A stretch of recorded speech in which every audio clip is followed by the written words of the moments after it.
Mr. Pop. Dark. When the little birds are nesting and I listen to them croon, there's two lonesome people in the whole wide world. That's me and the man in the moon. Hello, and welcome to Miskatonic University Radio, a podcast exploring Fantasy Flight Games' Arkham Horror the card game. And before we start this episode, I have an important announcement that I've been pretty excited to share. My name is Dana. I'm trans, non-binary, and my pronouns are they, them. It's really important for me to share my truth with you all, and I'm really appreciative that MUR and the Arkham community is a pretty safe place filled with pretty awesome people. So, yeah. And I'm Ben. Still he, him pronouns. But unfortunately, Dan isn't with us today, even though he asked several times if we were going to make that announcement or not. So he could be here, but tragically he had an important date to revisit James Cameron's wonderful world of not the Last Airbender, Avatar, Avatar 2, yes. The Water World or whatever. Yes. So I'm sure he'll give his commentary on Discord about how that went. And we'll catch up with him later. But yeah, his support is here in spirit. With that aside, we're going to be discussing a few maybe hot, maybe not ticket items that have surfaced in the last few months about our favorite card game. This is MUR Fall 2022 news. Yeah, so we got to have like a cool little Dan's not gonna add this episode, and I'm not in charge of doing sound effects, Dane. So there's gonna, if you wanna, okay. Dana, if you want to, you mean Dana? Yeah, I do mean Dana. Still getting used to it as well. Yeah, if you want to make sound effects with your mouth during the podcast here, you can feel free. But I don't think I'm gonna have time to edit anything in. But yeah, so we're just kind of catching up on Arkham News. So first up, our beloved Maxine Juniper, or also known as MJ Newman, has stepped down from Arkham Horror the card game with the release of the Scarlet Keys. She's been off it for a while because they're always like a year or whatever ahead.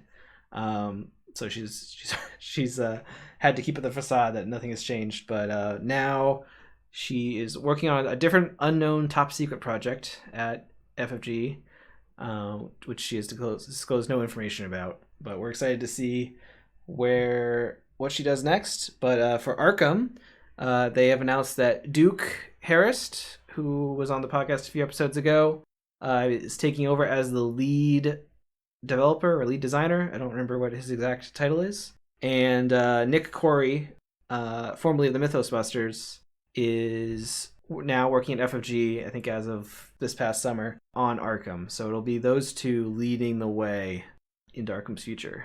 It's pretty exciting. And honestly, the title of the article, or when it was announced, was very scary for a minute. And then they were like, but don't worry, this game is going to be in good hands, because I could just feel Harrison like running out into the streets and saying the end was nigh or whatever. But it didn't happen, because we're pretty excited about Duke.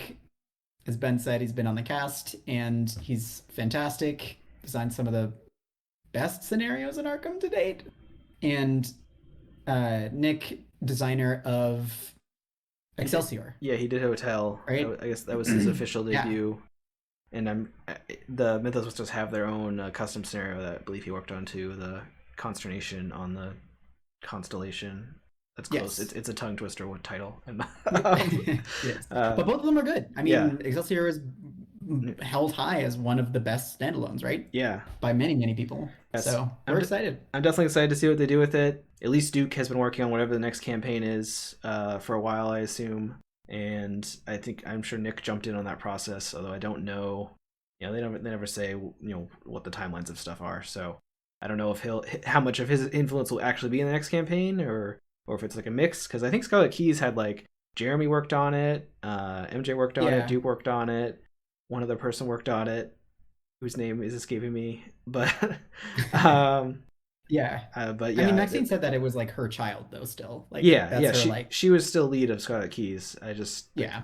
I'm saying that I think I'm kind of expecting the next campaign might be Duke and Nick, but they also might we might get a little bit of Jeremy. We might get a couple other people from FG might chime in there with cards or scenarios and stuff. So I'm definitely excited to see where the game goes. It's not dead yet. We haven't seen Cthulhu yet as the main bad guy, so I think we're that's like the 7th signal of the end of the campaign or whatever on Harrison's chart, right?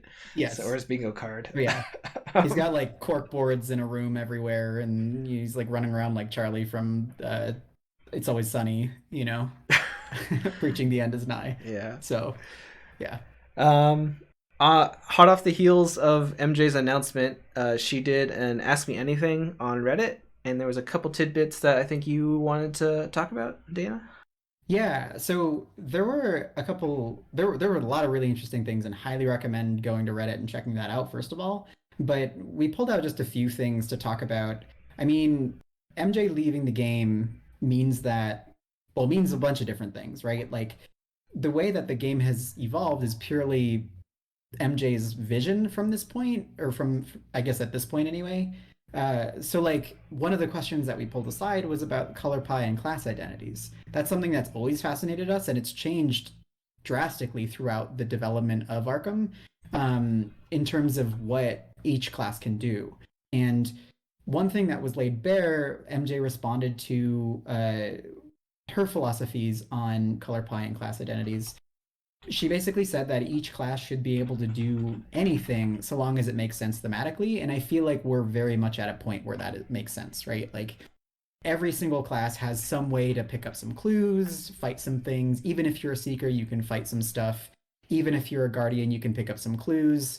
Rogues, mystics, and survivors can kind of just do anything, but it really needs to be flavorful in some way, right? So that is like the first philosophy that she had outlined, and the second one was just that when it comes to deck building, the investigators are sort of driving that aspect of it, not necessarily the classes themselves. So it's not like because they slot like Amina into being a mystic that she needs to have only mystic, or that they're designing it based on that. They're more designing it based on like, well, what would make sense for this person's personality, and what would make sense for like how she interacts with the cards and things like that. So I think that was really cool and pretty insightful in terms of like, now that we're handing this off to Duke and Nick, anything could happen. But I think that those philosophies are going to pretty much remain true. And I'm pretty confident that Duke and Nick are going to do great things. Yeah, because Duke basically was like a mentor, mentoree of Mentee, MJ, yeah. mentee of Minty, of MJ for a while. Although I think he had experience in some other areas too. So I imagine some of that philosophy will have rubbed off there. I don't actually know what background Nick had in game design, if any, before Arkham, other than obviously he was on Mythos and I believe he was on the podcast before that for Lord of the Rings. Is that what they did before?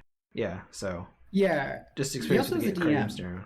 Anyway, okay, so his experience with storytelling and stuff. He's got cred. He's got street cred. I guess I'm not trying to discredit him. I just was trying to get where he's coming from experience, maybe.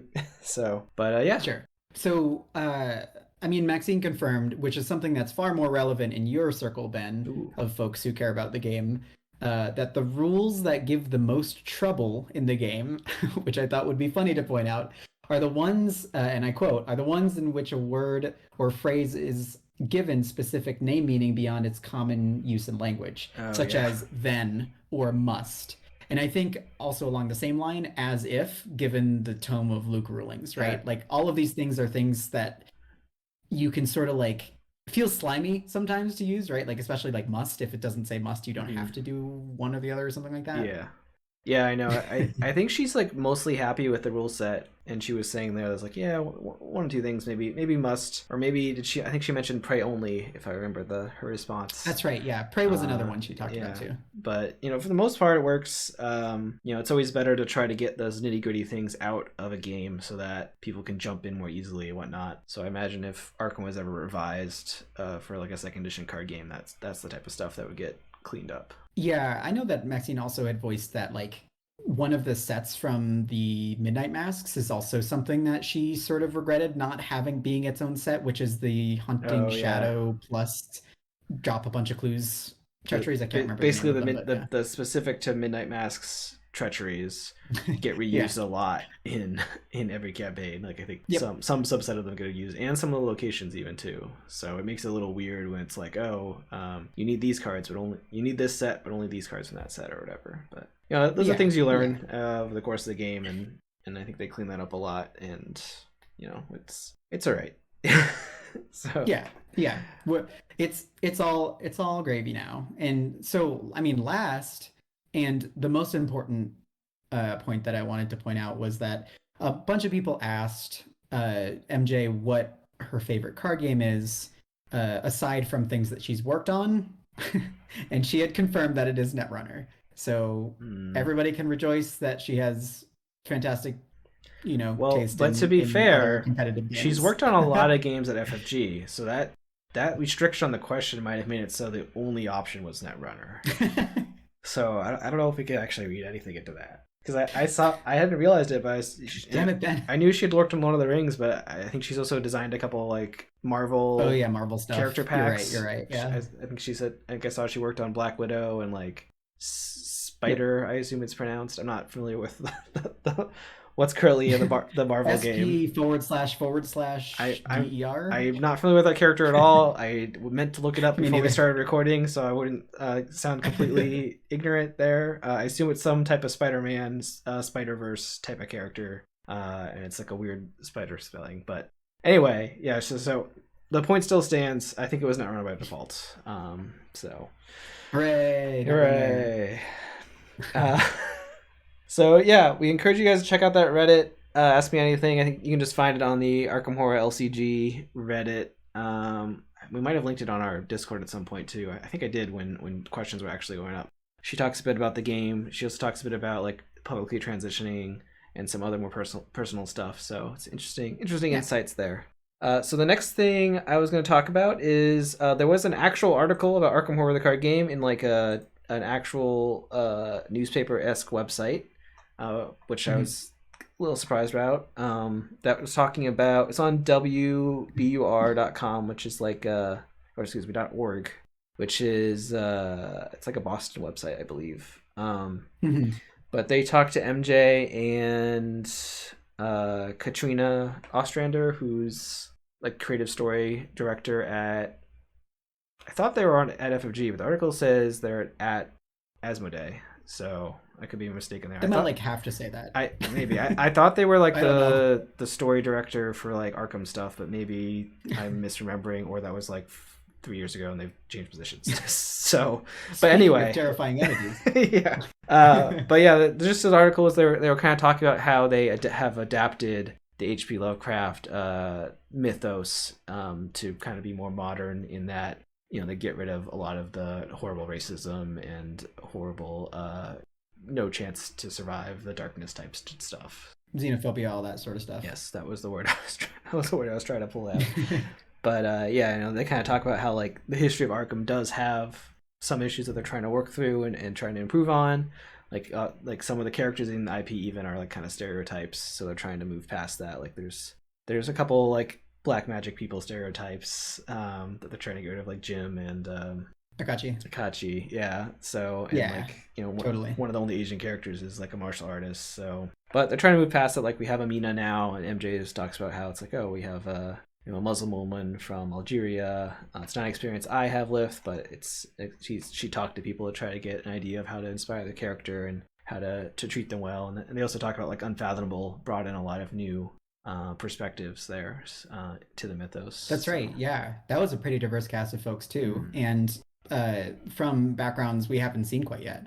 And I think the fantastic part is that like there is research being done. You know, it's not just like some person's far envisioned view of what this looks like. Like representation comes in every way, and it's really cool to see that be in our game. Like kind of speaking as somebody who's coming from the inside, and maybe you have more experience just like understanding Eldritch Horror and understanding, you know, all the games that came before it and the evolution of like, we started with characters like Roland and Joe, who are very much like typical investigator, like straight white dudes, and having that like push into more diverse realms and push out that racism and push out that stuff is because that's sort of like a barrier for some people, right? Like if you're teaching the game and it's just a bunch of like Rolands and Joes, like how not that there's anything wrong with that, but like how is somebody from a different background supposed to relate and be excited about that, right? So it's really exciting to me that I get to present this to new friends uh, who are like, what's this game? I don't know. When I think of Lovecraft, I think of, unfortunately, those sorts of things. And then, I introduce them to this game and they're like, wow, I can relate to this. It's really exciting to see, even like for me specifically, that there's, somebody who's non-binary now and has they them pronouns. It's really cool. I'm really excited about it. So, yeah. Yeah, it's really great to have the options there and to have just the variety so different folks can come in and be like, oh, here, there's someone that represents me and can pull them into the game, right? It's not just a bunch of straight white guys, just straight white guys in their 40s or whatever. Yes. So yeah. So excited to see that. We'll see more of that, I'm sure, because I think the last I forget if it's 6 or 7 characters that haven't been added to the game that are in the existing IP. I'm pretty sure like 4 of them are like old white guys and like 2 of them are like old white ladies. So I'm expecting we'll see a lot more new characters added to help diversify and also extend the life of the game. Harrison has on his bingo sheet, I'm sure, like run out of existing IP characters or something. So, right. Right. Yeah, he's got his ear to the ground for those kinds of things. So speaking of new Arkham products, nothing about the next campaign has been announced, but we do have the release of the Forgotten Age. So if you haven't picked that up yet, picked up in the original cycle, it's there to get now in the nice 2-box format. If you're ready to suffer through the battle against the snakes, it's definitely like a big step up in like what you can experience in Arkham, where it's it's a little bit more punishing. You might experience loss a little bit more the first time you come through if you're running through the card game, or the cards as they come out. But we came around to it. At least you and me did. I think Dan still doesn't like the Forgotten Age, but Dan, the first scenario is pretty punishing. But I like it. It has like the fun branching storylines based on your decisions, and it has like a couple different endings that change a bit. So I've been keeping an eye out for like news about like people being like, has anybody played the Forgotten Age? Man, it's hard. Those kinds of things, because there was definitely a wave of that when it first came out. Yeah. And it was definitely extended because of the fact that we were doing Mythos packs. So I'm curious to see if there's just going to be this like bombastic like crowd of folks who are like, what is this and how do we deal with it? Yeah, I don't know. I don't know how like popular the repackagings are, like if they're bringing in a lot of new people or not. I hope they are. I assume they're on the 3rd cycle of doing it, so I assume they're selling. But I mean, people playing those might also be playing Edge of the Earth or Scarlet Keys mixed in there as well. So like their order of experiencing the campaigns will be different than us who experienced it as they release. Yeah. Like the card pools will be different and stuff. So it's definitely interesting. Yeah, also the starter deck, right? Right. Oh yeah, the starter decks too. Yeah. So like it's definitely different in that capacity. Like that, just the bigger card pool or different experiences will, I think, factor in a lot. Totally. It'll be cool. Yeah, I'm excited to hear what people think of it on this release. Additionally, Fortune and Folly, the new standalone, was released or announced to be released. It was available at Game Center and Arkham Knights through the Game Center website. I don't know if the official. I don't remember what the date for the official pack was. It might not be till early next year, but yeah, we talk about that in our Arkham Knights episode a little bit. But it's fun pair of. It's like kind of like a 2-part scenario, like Edge of the Earth. One scenario is actually 2 parts. So yeah. But it's a good time. So it's good fun, and it was designed by another one of the Mythos Busters, right? Yes, it was. Yeah. I want to say it was Ian. But no, they did a great job. I loved it when I played through it, and I'm confident that anybody who is a fan of like heisty type movies would like it, right? Like Ocean's 11 type stuff. So they did a really good job with that. I think that's it for new product news and MJ news. A little edit here. Dana and I forgot to talk about it, but obviously the Scarlet Keys Investigator expansion and campaign expansion also came out over the last couple of months, but we're going to be talking about those in future episodes in depth. Anyway, there was an FAQ and taboo list released. It was back in August. We just haven't had a chance to talk about it. So I was just going to try to blast through some of the more interesting FAQs, and then we'll talk about the taboo, and because there were a couple of big changes there. Yeah, I mean, in the spirit of trying to progress the game more, one of the things they changed the text in a lot of scenarios, including in Carcosa, where they updated the lunatic keyword or references to the people being crazy to be possessed instead, because it was actually Hester take a mental take a horror. It was the big spook that was like possessing and controlling them and stuff too. So it's good to move away from that stereotype, because in that campaign that was a little bit problematic. That was like, oh, these crazy people are bad and evil, and it's they have more of an illness or a spooky thing in their head whispering stuff. So it was a needed update there. A couple of random scenarios got updates to clarifying text. I didn't want to list them out, but check them out as you play through a campaign to see what's there. They retroactively added the research keyword to all of the secret quest cards, which is I was a little confused why this was actually in here as an errata, because it doesn't change them mechanically at all. But maybe in the future there will be cards that specifically say researched on them, and that needs to apply. I think that's what it's for. Yeah, I think it's specifically so that they can reference it on different things. Yeah, in the future. What is it? Shrewd analysis, or what's the secret card that makes it so you can get 2 of them for the cost of 1 upgrade? It's shrewd analysis. Yeah. So maybe a future card in that vein. A big one was they defined limbo, which is the state of where cards exist while they're being resolved, like while an event is being resolved, or while treachery is being resolved, or while a skill is committed to a test.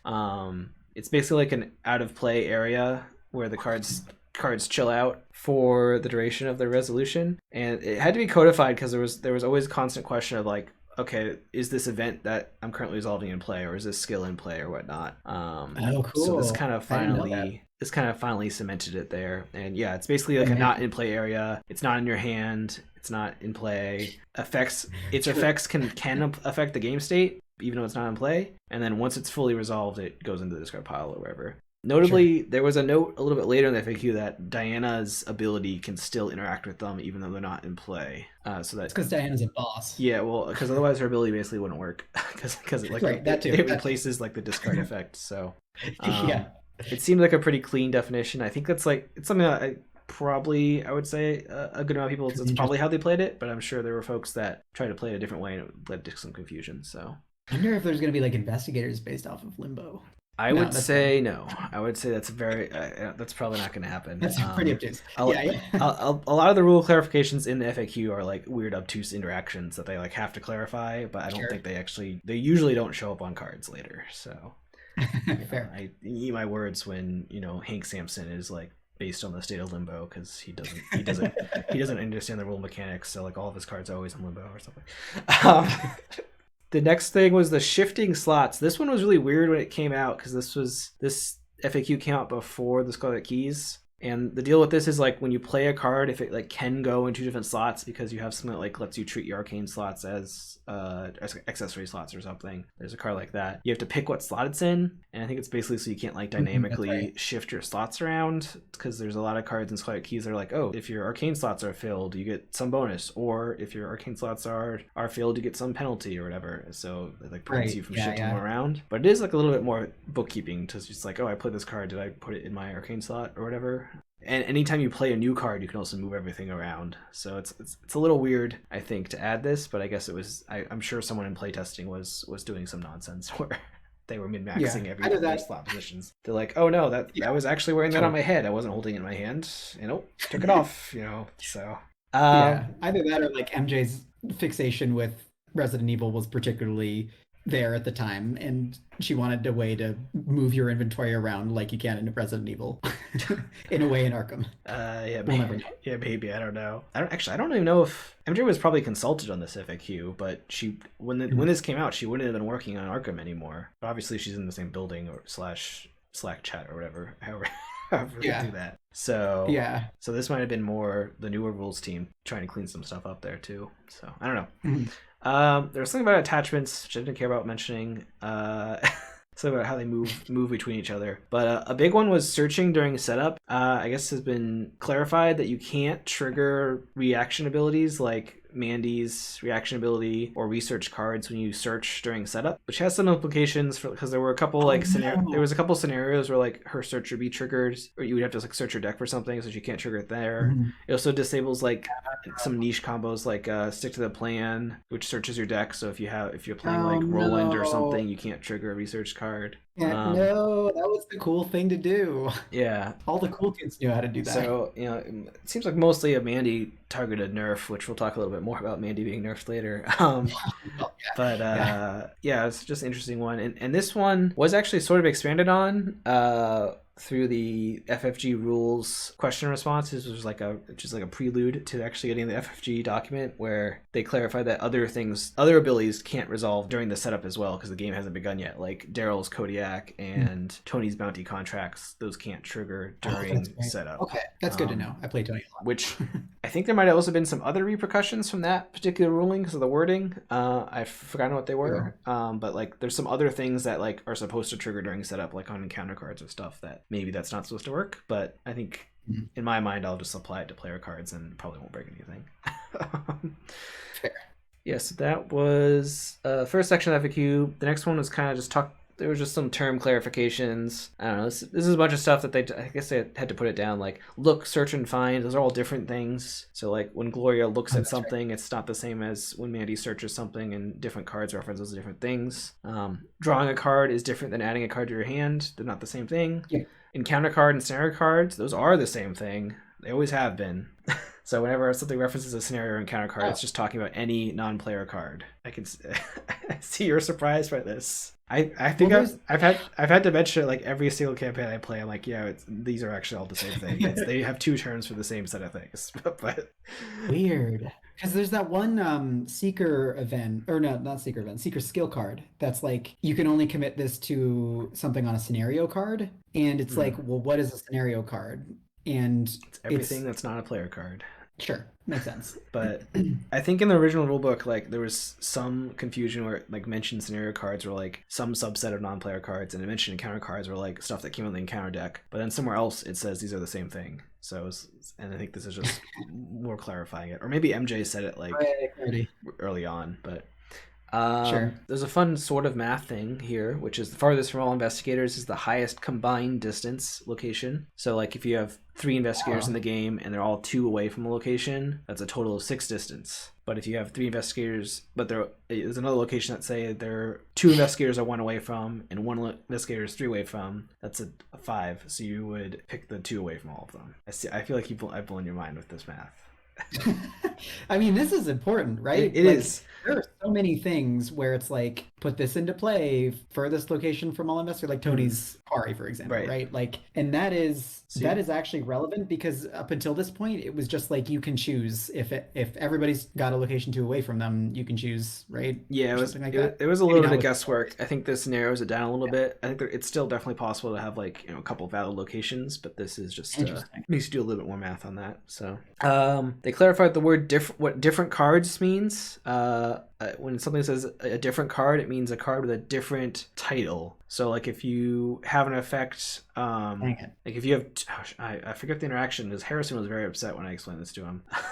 Where like, what's the asset that like lets you trigger another asset's ability or something? It's sign magic. Level 3. Yeah, sign magic. That's specifically for this. Yeah, like it says you have to pick a different trigger an effect on a different card or something. Asset. Yeah. Yeah. That doesn't work here. You couldn't use it to trigger, it like chains into one other effect that changes into another effect. The point is, those are considered the same card from resolving effects. So you couldn't like trigger. Yeah. If you had a card that said trigger 2 different actions on arcane slots or something, you couldn't trigger sign magic twice. Or you couldn't trigger Rite of Seeking twice or something. Yeah. I think the specific interaction with that one was like when you trigger a spell asset, you can exhaust sign magic to fast trigger a different spell asset. So people were thinking, oh, if I have 2 clairvoyance out, I can activate the first clairvoyance, use sign magic to activate the second one, or like whatever. And that doesn't work. Right. No. Yeah, that doesn't Good work. That it's been clarified, but it's also sad because I like that interaction. And notably, it doesn't apply to locations. All locations, even if they have the same name, are different. So, I don't, it's just player cards. Yes. Player cards, Interesting. same name, different subtitles does not make the cards different as well. So if you have like two different strange solutions or something, two different subtitles, they're still the same. Taking an action versus performing an action. I think this one's been a little... I've seen this a lot in rules responses, but when you take an action, if a card lets you take an action like Ursula's ability, you are gaining an extra action effectively, which means all rules that apply to gaining an extra action apply.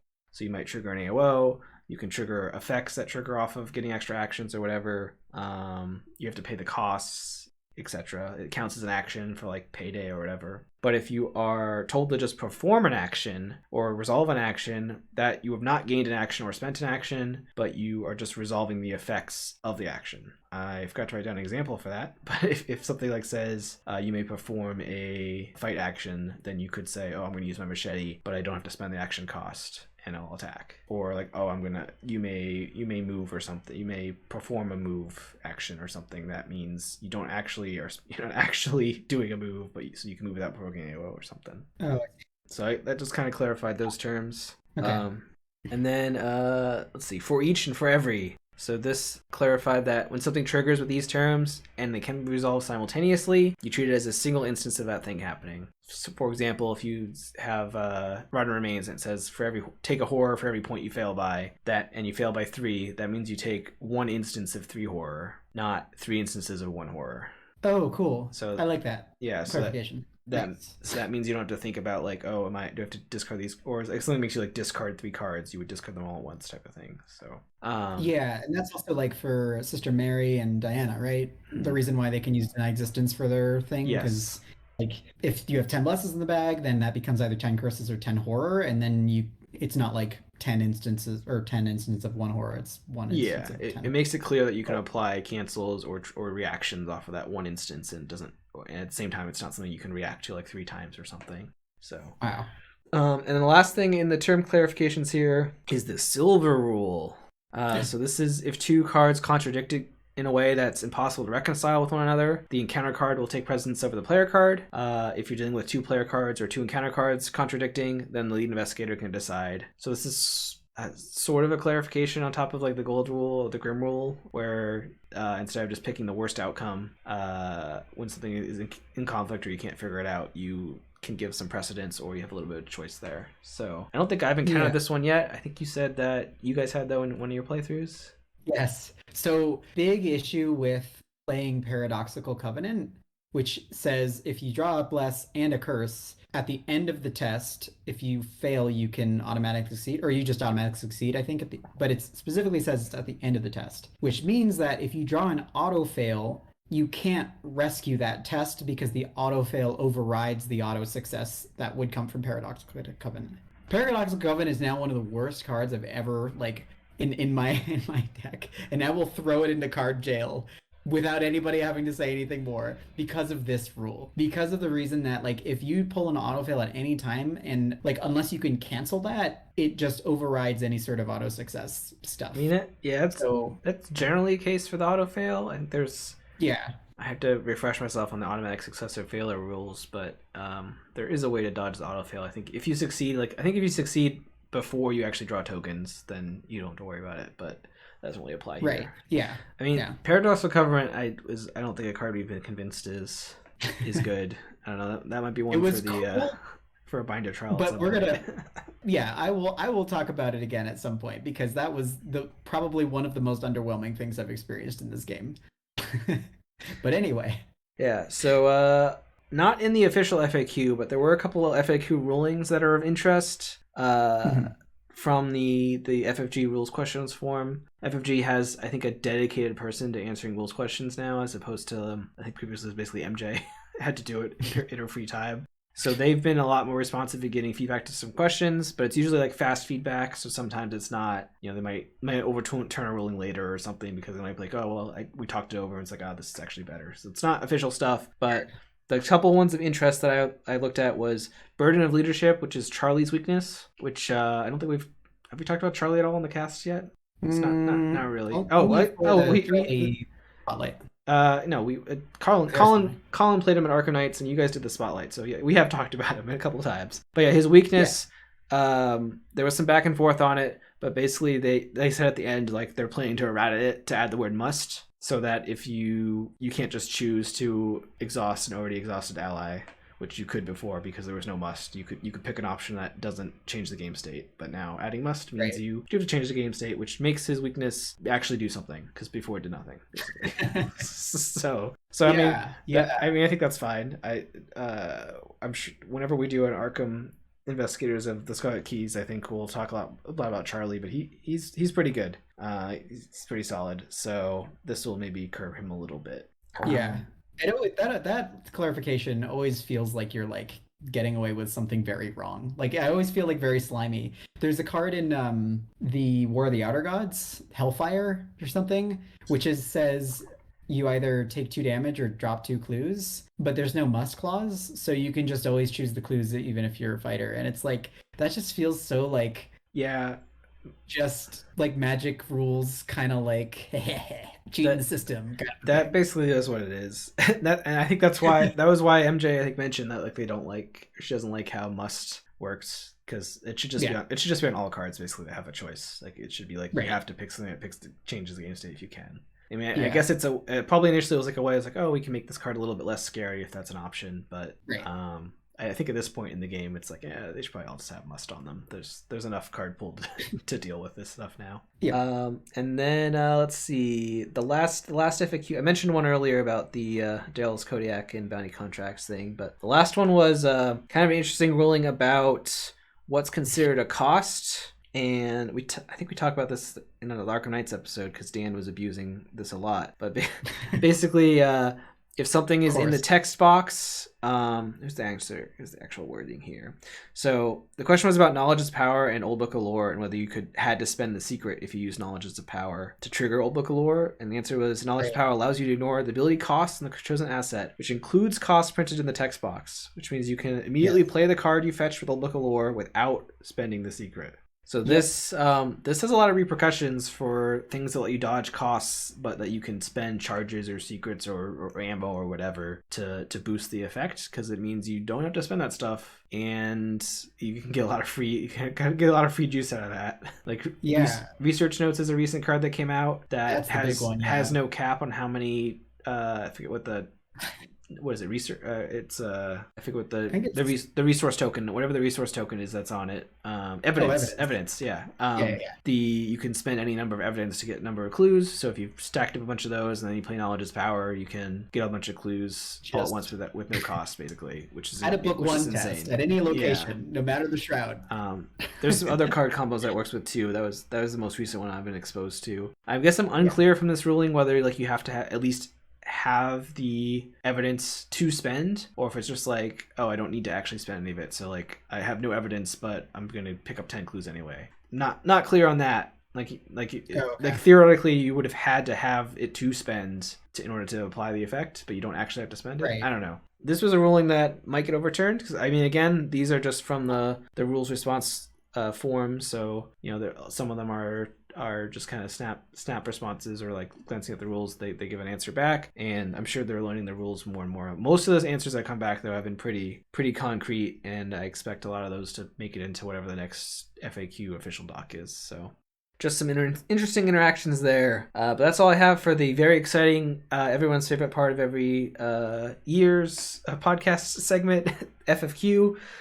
Let's talk about taboo. Okay, we can do that.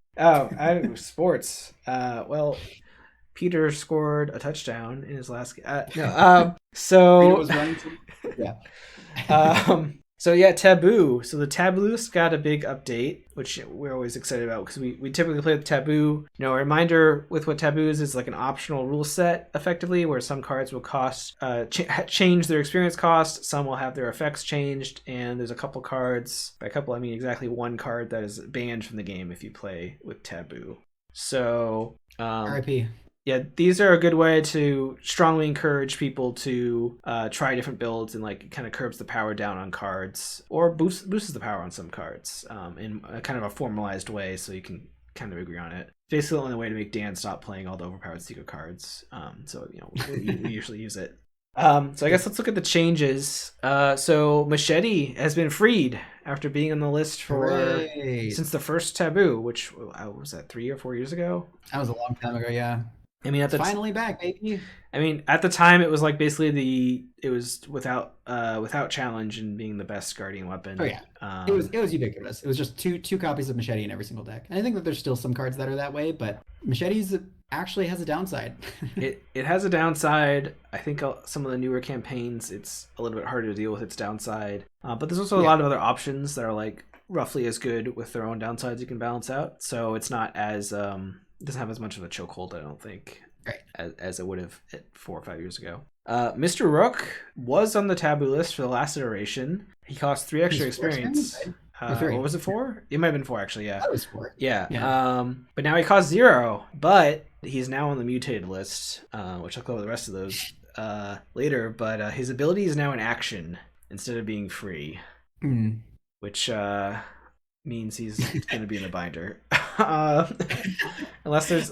so the big thing for me in the taboo list is that the big thing I don't like anyway is when they just say this card is just some amount of experience more, right? Mm-hmm. Like if it's like 4 experience, that is like really expensive. Like that is, I mean, maybe, you know, for Mandy who loves Mr. Rook, obviously it's like she can do her ridiculous BS as long as she has 8 experience to spend on him. Mm. But like functional erratas, like making it an action, but it's still open for like people who didn't necessarily abuse Mr. Rook, or, you know, like he was too powerful. It feels more of like he was too powerful, so I'm just going to throw him out here until we can figure out what to do with him at 4 XP. I like that they are doing this more. I think that more things are being mutated, less things are being chained. Because when things are chained, it feels bad. Because I don't want to have to spend 4 experience on something I didn't have to spend 8 experience on prior to that. Yeah, I mean, I still feel that way about the red card that is ridiculously powerful. Forget what it's called. Scrapper? Drawing Yeah, I think the idea with the chained unchained is like it's easy to remember if experience has been adjusted versus the card effect changing. Right. And it's a little bit less dramatic in adding experience. So like some of these cards that have become mutated were previously chained or unchained. And sometimes changing the effect of the card is a bigger swing in power, right? Changing experience just delays or maybe accelerates when you can get the card versus permanently changing its effect. So it's the scope is different. And I think here now anybody can take Mr. Rook without spending experience, but he costs an action to use. Does Mandy still want to take him if she has to spend an action to do her search? Maybe, because she still has to draw 2 cards for 1 action, but that's obviously significantly lower power than doing it for free. Totally, yeah. I guess we'll see where he ends up, and maybe they'll change it again, or maybe they'll leave him there because there are other options for Seekers in the ally slots. 2 cards got their experience reduced. Signum Crucius, which is a card I don't remember what it does. I asked you before we started, and you remembered.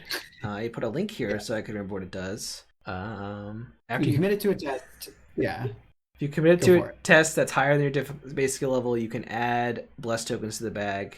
What's the difference between your difficulty and the skill? So it's a way to add blessed tokens, but it requires higher difficulty tests than your base skill.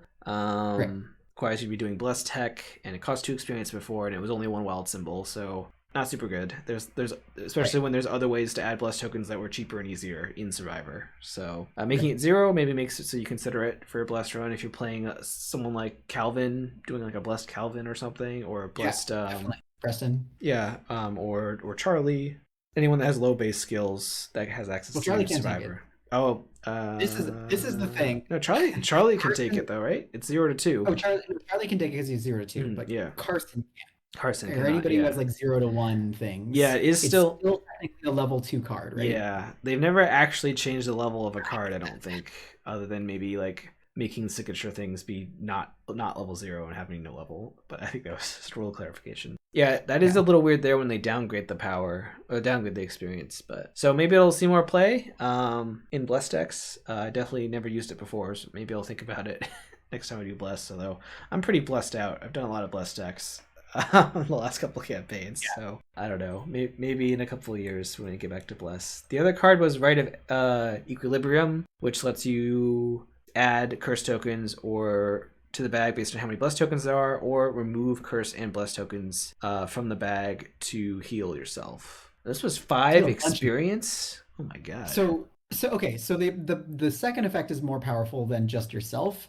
It's any cards at your location. Okay. So which can be pretty powerful, right? And this is like the surest, quickest way to add 10 blesses to the bag. Because you can just add 10 curses to add 10 blesses, and then you're like, oh yeah, I've got all the blesses, right? And I could do a hollowed, or I could do the shirt card, Silas shirt card. I forget the name of. Well, but those cards were all nerfed the last taboo, weren't they? So yep. Yeah, I mean, this was 5 experience. It's a lot. It is a way to get a lot of tokens in the bag or do a bunch of healing, but neither one of those things directly help you win the game. Right? They're all set up things. They're like protecting yourself from if you're low, which you don't even get low, or buffing yourself to do future bless or curse nonsense. And for 5 experience, that was a lot. Like there's other ways to put tokens in the bag. There's other ways to heal that are less experience. Totally. Or easier to set up. So maybe this will make it more palatable at 3. But again, it doesn't. It's still a level 5 mystic, so only people that have 0 to 5 mystic can access it. So right. Which again still makes it limited. I kind of agree. Maybe they should change chained and unchained to actually change the level of the card. And maybe they probably have to change the wording a little bit differently. But that would make more sense. I don't know. I feel like changing unchained maybe. To like, because the whole point of it is to buff it in a way, and I feel like if you have something like Signum Crucis where it's like maybe the analytics were just that it's not getting played at all, right? So like why not allow that to be level whatever it's downgraded to so that other people can play it? Yeah. Because like if you're doing something like well, maybe we're gonna be talking about chained things in a second, but like if you're chaining something, the intent is more to like make it getting it later, right? Yeah, that's the idea. Rather than reducing accessibility. Because if you chain a level 2 thing, suddenly there's a lot of different investigators who can't play it anymore, who might have enjoyed playing it, or players who would be pretty upset about that. So yeah. Yeah, maybe they'll tinker with it in the future. I guess we'll see. But yeah, let's talk about a couple cards that did get chained. Several allies, including some of our favorites. Mr. David Renfield, +3 experience. Mr. David Renfield's he's really good. You get a lot of money from him.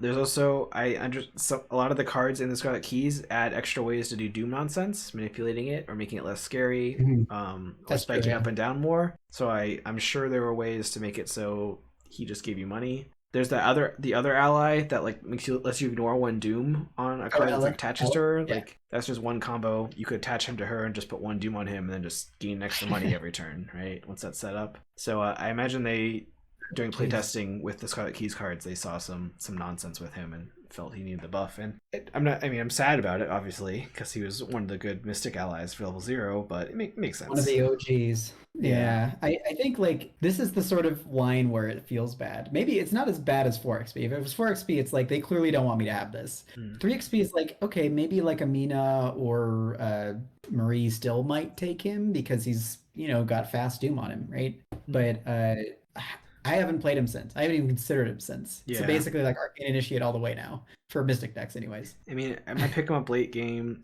Like the +1 will is nice on some of the lower will guys. At time of recording, I still haven't really played Amina outside of one standalone. Me neither. So I haven't really got a good vibe for her yet, but maybe she'll still want to pull him in to get some Doom manipulation. She gets a lot of free like putting Doom down and getting benefits. Like a lot of the cards in Scarlet Keys are like have a benefit for having a Doom on them and then like can clear themselves and whatnot. So I don't know. Totally. But, sad to see that this burden put upon such a great man as David Renfield. But speaking of other great men, Jeremiah Kirby +2 experience. I deal with that. It's okay. I think with Jeremiah, at least, I didn't use him too much, but Dan used him a lot, and he would usually like use him early on, and then replace him with a better, higher experience ally. So, sure. And because if he costs 2 now you don't put him in at level 0, you lose a lot of the benefit from like making your whole deck all even cards or whatnot, because you're just kind of hurting yourself with no possible benefit until you get experience. So it deters you from trying that out a little bit more. But I think MJ, I assume somebody had to point out that like you could just put all even cards in there. and just draw 5 cards every time. So that's an absurd amount of cards to draw for a level 0 card, it's right? really fun though. I mean, like, but I think that 2 experiences is not bad, right? Like 2 Yeah. experiences, like, I can still make a deck around this, and maybe I won't have it for the first scenario, but I'll definitely have it for the second scenario and be able to like play I guess 7 more scenarios, I right? guess it makes you commit more to it, right? As I said, Exactly. Dan liked to Yeah, like start with it and then filter it out, but now it's like, okay, I'm going to make an odd deck or an even deck, and I'm going to be committed to that because I'm going to put Jeremy in there next scenario, and then now I've spent experience to be in this state, so I want to keep that up. So maybe that encourages that more high level deck building that use that archetype, which, you know, that's always good. We always like to see cards that kind of carve a niche in deck building. Yeah. The last person that got chained is Janae Beauregard. She was level 3, and now she is 5. Yeah, +2 experience. Plus experience. Why did she get 2 extra experience? I think like her ability to swap enemies. Oh, yeah, it's the if you are enemy. Ursula, It's definitely the you move enemy into a part. location, you can move an enemy out of that location, Yeah. thus not having to deal with it at all. And that's like really powerful. Really, really powerful. Yeah. Or you could like move a clue from an adjacent location to you or something. There's just a lot of different. The moving the clue part, Sure. I don't know if that by itself is as powerful. There are definitely lots of card effects that like trigger off of having a clue at your location, or like you passively get a clue by doing something else. So that can be very strong. The moving the enemy, I think, is That's the big thing. Probably like breaks a lot more scenarios. Maybe not breaks them, but I like think it's not elite, right? it's not elite, so I guess it doesn't break them, but I think there's definitely some betrays the scenarios intent. where because there wasn't really any ways to move. Were there ways to move non-elite enemies before like the recent couple, like before Edge of the Earth? Were there cards that let you move them? There were, but it's kind of hard to do it. There's like events, like there's a seeker event, or not a seeker event, a survivor event that if you evade and then if it's successful, you move enemy to a connecting location rather than just evading them. Or in addition to evading them, you move them to a separate thing. There's also If there were more the curse evade card. It's a spell asset that if you draw a curse, you can move an enemy away, I think, a location away, and then you can also move. But it's really hard to do, and it's not generally a huge effect because the tax to get those cards in your deck is like, well, now I have these cards in my deck that do this one specific thing. But since Janae also gives you an intellect, also gives you an agility, also gives you the whole clue thing, and can do this, really strong. and she's multi-class, right? She's seeker and rogue. Right. Yes. Yeah. No, I agree that all of that together is very strong. So I think this makes sense. It might be harder you have to really invest in her if you want the 5 experience is a lot. Right? She's also 5 to play. She's also 5 cost to play, which is a lot. But I mean, I guess. But she's seekers and rogues. They have access to money cards. Rogues a bit more than seeker, but yeah, seekers can be pretty rich. So yeah, that's pretty reasonable then. Yeah, so why don't we move on to the mutated cards? So there was a couple interesting ones here. I guess I'll start with the boring ones. So Ritual Candles, Jewel of... Ooh, I don't know how to say. Jewel of Ari Lewis? You gotta guess. R.E. Lewis. R.E. Lewis. All right. It's been well established. I can barely read, so and Voice of Ra. Now I'll just say a symbol on them instead of the specific spooky symbol list before. So it unlocks like Bless and Curse and Frost and any future tokens to also work with these cards, which is good. I think Colin was using Voice of Ra in our Arkham game where we were also doing Bless stuff. So he was like, it actually triggered more than 3 money like most of the time, so which was fun. Oh, it's real good. Yeah. After this was announced, I did a Cursed Carcosa run, and I should say the next couple mutations, maybe we can just say, so Dark Prophecy is now a non-elf sign. Yeah. And Counterspell is also a non-auto fail. Right. So really just opening up that symbol access to Bless Curses Frost stuff is super fun. Like all of these cards, it felt like that was the intent anyway. And specifically in Cursed and Blessed runs is where I had the experience. I really wanted to run Ritual Candles, really wanted to run Voice of Ra. Voice of Ra was just like 1 click for $9 generally, or $7 or something. And then Ritual Candles was just like bonkers good in terms of like negating curses. Because if you have 2 out, every curse is just a 0 now. Yeah. And then you're also triggering other things. So it's really fun. Because you can kind of control how many Blessed and Cursed tokens in the bag, it gives a lot more power to these cards because you can make their effects trigger more often. Yeah, totally. which makes them way more reliable and interesting, I think. So Definitely. I do. Yeah. I mean, I said it was a boring change. It's boring as in like the word how it changes the cards, I guess, but it makes them a lot more powerful. So Yes. Very happy about we this like that. Strange Solution.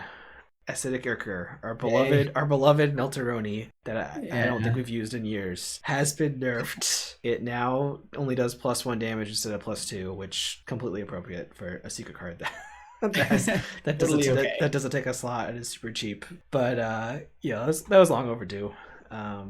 Yeah. So we were kind of thinking that, right? We were thinking that already. We're like, man, this card is real dumb. It was probably should be rotted. It was definitely way too good. I feel like this may have been a little bit too late because we've reached the point where we don't use it anymore. But I guess that came out in Dunwich, which was re-released earlier this year. So maybe more people were finding it and be like, oh, this does a lot of damage.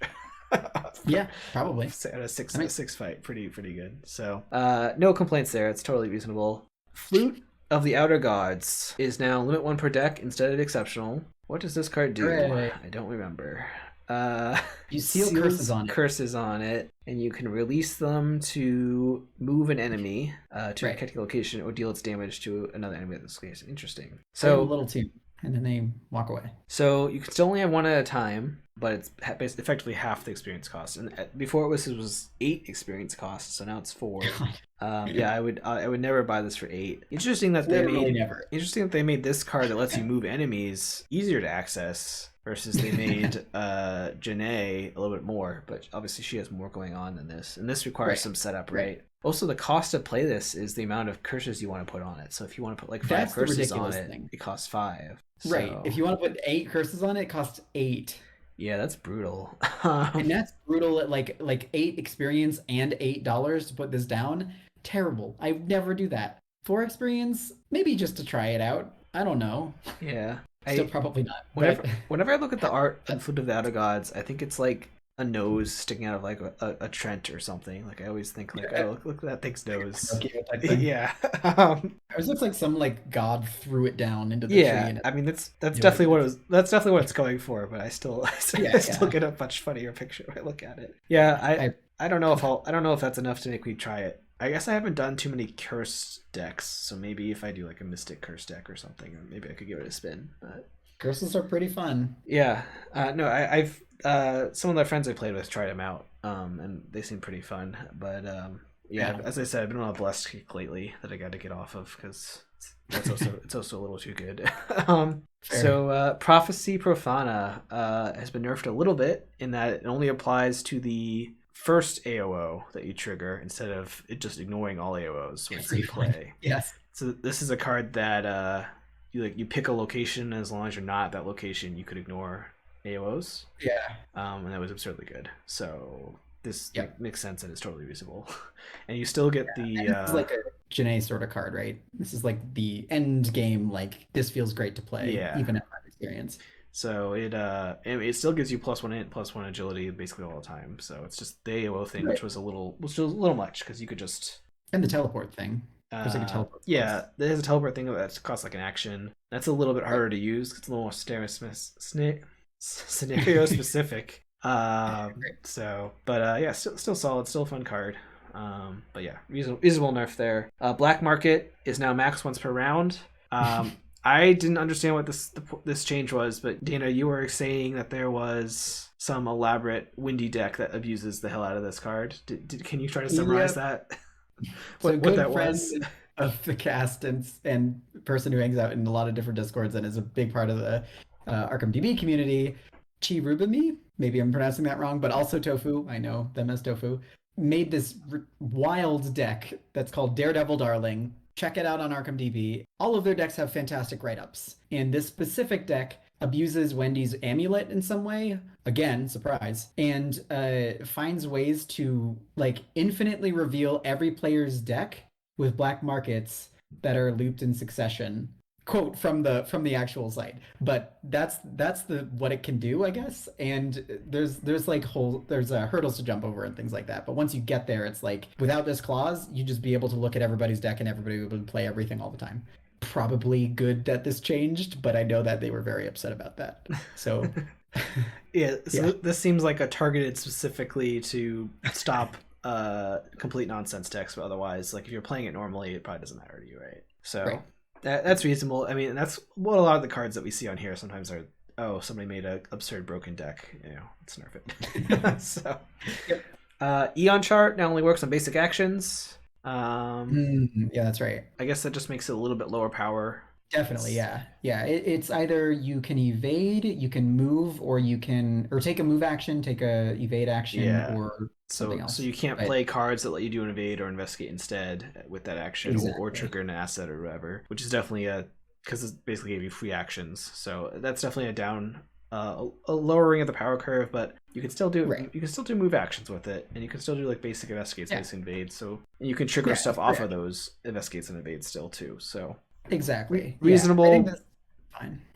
Yeah, reasonable. Yeah, I don't think it makes it unplayable or anything. I think it's still Actually, solid. it's really funny because up until this next card, all of the cards that have been hit by nerfs have been seeker cards, and all of the cards that have gotten buffs are non-seeker cards. And I feel like Dan will be mentioning something about that and something about like us being biased versus seeker cards.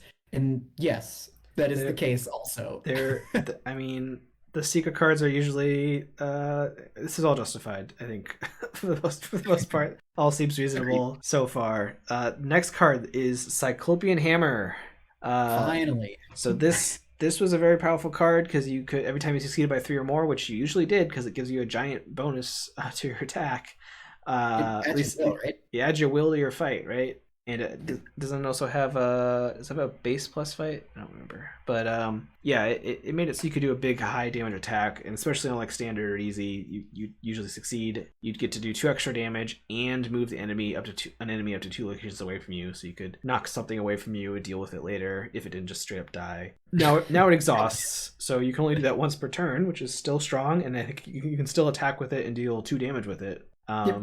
So that's pretty reasonable. I think that's fine. It turns off the nonsense a little bit you could do with it. Like you could whack 3 enemies across the map or whatever. But yeah, totally. Still everybody was good. Yeah, clamoring for this, right? Yeah, like everybody knew that this card was ridiculously overpowered, and anybody who could take it would take it. Yeah, so it was. Yeah, definitely way too good before. Now it's, I think, more in line with other 5 XP weapons. Or it's only 4 XP. It's 5. No, it's 5. I mean, the other thing is it's also multi-class, right? I didn't pull it up. It's Guardian Mystic, so like Gloria could take it. You know, you could still be at a base 7 fighting with it. So I mean, that was another issue I think, is that because it wasn't just Guardian, it gave Mystic a ridiculous option they didn't need to build anything to, which Mystics usually need to set up their tableau a bit to do stuff, and this kind of just like, oh no, so just have to place 1 card. So slam the hammer down and go to town. But yeah. So the last 2 things that got mutated were actually not things; they were people. They were investigators. Mandy Thompson, Seeker extraordinaire, really good at researching. Now has a deck size of 50 and always has to put 3 copies of Occult Evidence in her deck. No longer can you do 30 card or 40 card Mandy. You have to do 50 cards. This is definitely a nerf to her because she had access to going through her deck so quickly and just re-triggering stuff constantly every turn. With the 30 card or even the 40 card deck, she was very powerful. And I think at the 50 cards, I think she's still a Seeker. She can still draw through her deck with her ability at an accelerated rate, but it's been toned down a bit. So I think this will put her, maybe she's probably not top tier Seeker anymore, but still a Seeker. She'll still be fine, you know. And this will encourage you to maybe do a little bit more wacky deck building, which I know there were folks that already did 50 card Mandies, put a bunch of nonsense cards in there. 5 card Mandies. Yeah. 75 card Mandies. Yeah. So this will maybe encourage that from other people that want to try Mandy, to not just stick with the 30 cards and branch out a little bit more. So that could be fun. Yeah, again, this is fairly justified. Yeah. I want to say, Maxine, Jeremy, everybody who was involved in this, thank you. Yeah. This is all good stuff. There is one investigator, which I'm not allowed to mention their name, that didn't make this list. Because if I do, Dan will send a Google drone or something to destroy my house. So I can't mention that. But everything else makes sense. Right. Yeah, we won't mention anyone that rhymes with Lark. That probably should be on here too. But it's fine. But there is one more investigator on here that got buffed. Again, I would say long overdue. Lola Hayes, the actress. She's I think this is a straight up buff. I don't know if anyone's arguing it's not. she was given an extra ability on her card, effectively, which is as an action, she can switch roles and it doesn't provoke IOs. So it prevents her from getting like stuck in a role completely, which previously she could after drawing her weakness. If she drew it at a bad time, it could like lock her into a role and then she'd be totally shut down. Let's see, this also says it puts her additional setup. It just puts her additional setup that was on the front of her card in the back, which was like she gets to choose a role at the beginning of the game. Additionally, Crisis of Identity was rewritten. Now it is discard one card in your hand or play area of your current role, and then discard the top part of your deck and switch a role to that discarded card. So previously it was discard all cards you control of your current role. So I mean there was real bad. So you were forced to play around the Crisis of Identity, which I mean, I know some folks really did enjoy that aspect because you could really do some nonsense by like keeping track of when the fast trick windows are to like strategically switch and be protected and switch into a role you're not currently. But that is still was a big. It still limited her a little bit in like what her deck building or her play style because you had to play around that. And I guess I guess I haven't played Lola. When did Kurosa come out originally? I might not have ever played Lola. I think we made Colin play her. No, I played her at least once, but yeah, it just felt she felt very restrictive.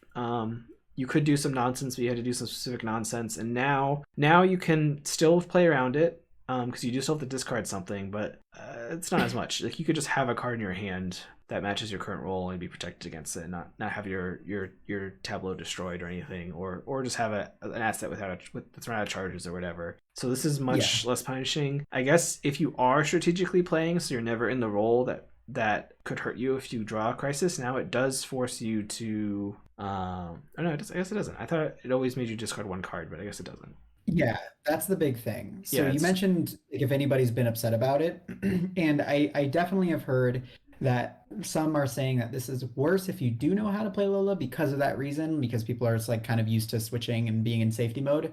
This says discard one card in your hand or play area, and the other one just says discards all your cards you control. So if you are in safe mode when you draw the old weakness, then technically you might not even have to discard cards that you control. Right. Like there might not be any cards of whatever class you just switched into, so it might just do nothing. Yeah, this will pretty much always do something, I think. Yeah, you're right. So previously it was cards you control, which because it doesn't, you control the cards in your hand, but they're not in play, so it only affects cards in play. So now it could make you discard a card from your hand where it couldn't before. Exactly. Yeah. So it is a little bit of a nerf in that play style, as if you were very good at playing Lola and controlling what role you were in, so that it never could hurt your tableau state. Then now it's a little bit scarier in that respect. So yeah, that makes sense there. But I think this does. I mean, even just discarding one card from your hand isn't terrible usually. I mean, it's sad. You don't want to discard cards in your hand, but it's not that bad. I think this lowers the skill ceiling a bit, or the skill floor actually on Lola a bit to make her more accessible, which I think is good.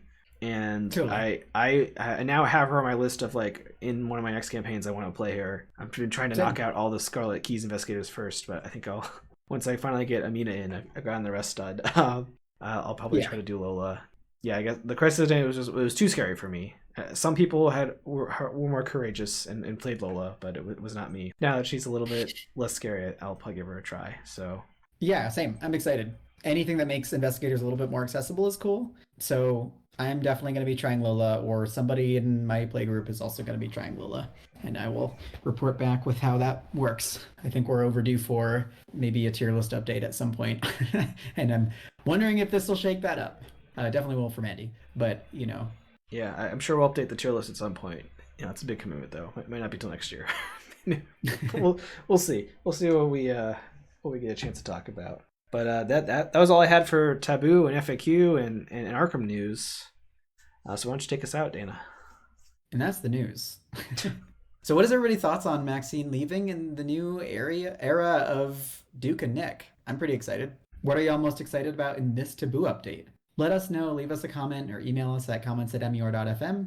Also, since this is going to be the last episode of the 2022 year, We wanted to thank you for listening and being a part of this fantastic community. Feels like it's always growing, even still. New boxes coming out, people joining, asking questions. We're always excited to see what the new year brings, and we're excited for what next year brings and what 2 new developers bring to this game. So thank you.